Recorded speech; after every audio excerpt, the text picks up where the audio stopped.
हाय दोस्तों, आपको स्वागत है अपने यूट्यूब चैनल आरके क्लासेस में। और आज के वीडियो में हम बताने वाले हैं उदारवादी युग के बारे में।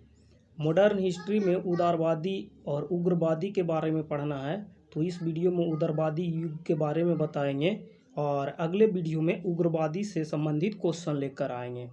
तो आज के वीडियो चालू करते हैं। तो पहला है, कब से कब के काल को उदारवादी युग कहा जाता है। तो उदारवादी युग कहा जाता है 1885 से 1905 के काल को। पूछेगा कब से कब के काल को उदारवादी युग कहा जाता है, तो 1885 से 1905 के काल को। भारतीय राष्ट्रीय कांग्रेस के ब्रिटिश समिति का गठन कब हुआ था। तो भारतीय राष्ट्रीय कांग्रेस के ब्रिटिश समिति का गठन 1889 में हुआ था। कब हुआ था दोस्तों? 1889 में। आगे देखते हैं, आगे कह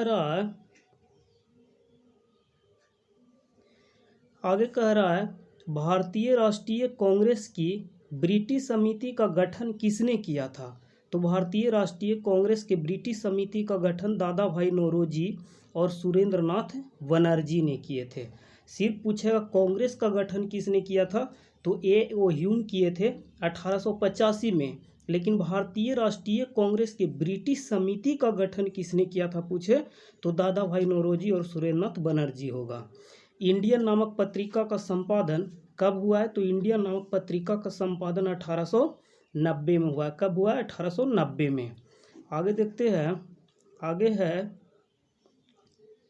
ब्रिटिश हाउस ऑफ कॉमर्स के सदस्य बनने वाले प्रथम भारतीय कौन थे। तो ब्रिटिश हाउस ऑफ कॉमर्स के सदस्य बनने वाले प्रथम भारतीय दादा भाई नौरोजी थे। कौन थे? दादा भाई नौरोजी। दादा भाई नौरोजी किस पार्टी से चुनाव लड़ रहे थे, तो दादा भाई नौरोजी लिबरल पार्टी से चुनाव लड़ रहे थे। किस पार्टी से? लिबरल पार्टी से। ब्रिटिश हाउस ऑफ कॉमर्स के सदस्य बनने वाला प्रथम भारतीय कौन थे, तो दादा भाई नौरोजी होगा। और दादा भाई नौरोजी किस पार्टी से चुनाव लड़ रहे थे पूछे, तो लिबरल पार्टी से होगा। किस पार्टी से? लिबरल पार्टी से। आगे देखते हैं, आगे है दादा भाई नौरोजी किस क्षेत्र से चुनाव लड़ रहे थे। तो पार्टी पूछेगा तो लिबरल पार्टी हो जाएगा। और किस क्षेत्र से चुनाव लड़ रहे थे, तो फिशबरी क्षेत्र से चुनाव लड़ रहे थे। किस क्षेत्र से दोस्तों? तो फिशबरी क्षेत्र से।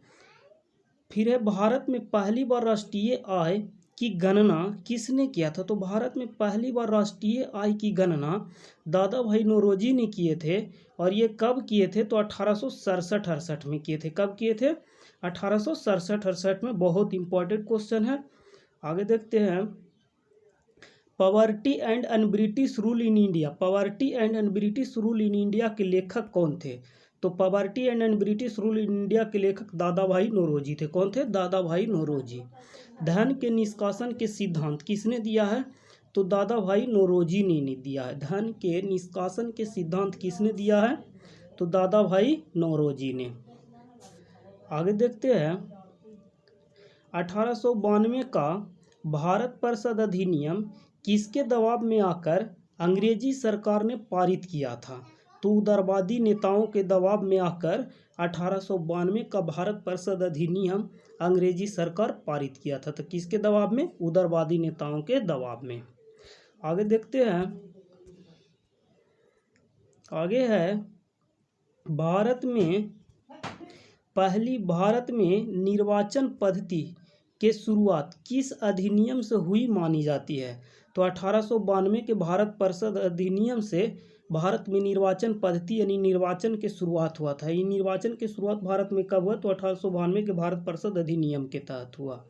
आगे देखते हैं, अब आगे इससे संबंधित कुछ क्वेश्चन है। भारत में निर्वाचन पद्धति की शुरुआत कब हुआ था, तो भारत में निर्वाचन पद्धति की शुरुआत अभी बताया दोस्तों 1892 में। कब हुआ है? 1892 में।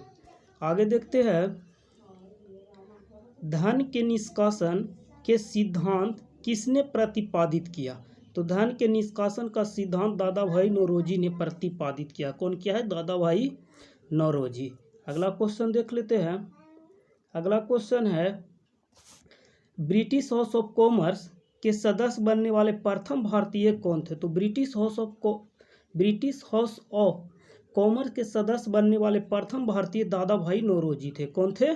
दादा भाई नौरोजी। आगे देखते हैं, क्वेश्चन नंबर 4 है, poverty and un British rule in India के लेखक कौन है? तो poverty and un British rule in India के लेखक दादा भाई नौरोजी है। कौन है? दादा भाई नौरोजी। आगे देख लेते हैं, आगे है क्वेश्चन नंबर 5, भारत में पहली बार राष्ट्रीय आय की गणना कब हुई? तो भारत में पहली बार राष्ट्रीय आय की गणना 1868 में हुई है। कब हुई दोस्तों? 1868 में। आगे देखते हैं, आज की वीडियो में इतना ही क्वेश्चन लेकर आए हैं और आप लोग कमेंट में ज़रूर बताइएगा कि वीडियो कैसा लगा। आप लोग के कमेंट से ही मेहनत कर पाएंगे। और वीडियो को देखिए, पूरा सिलेबस इसी तरह से समाप्त किया जाएगा।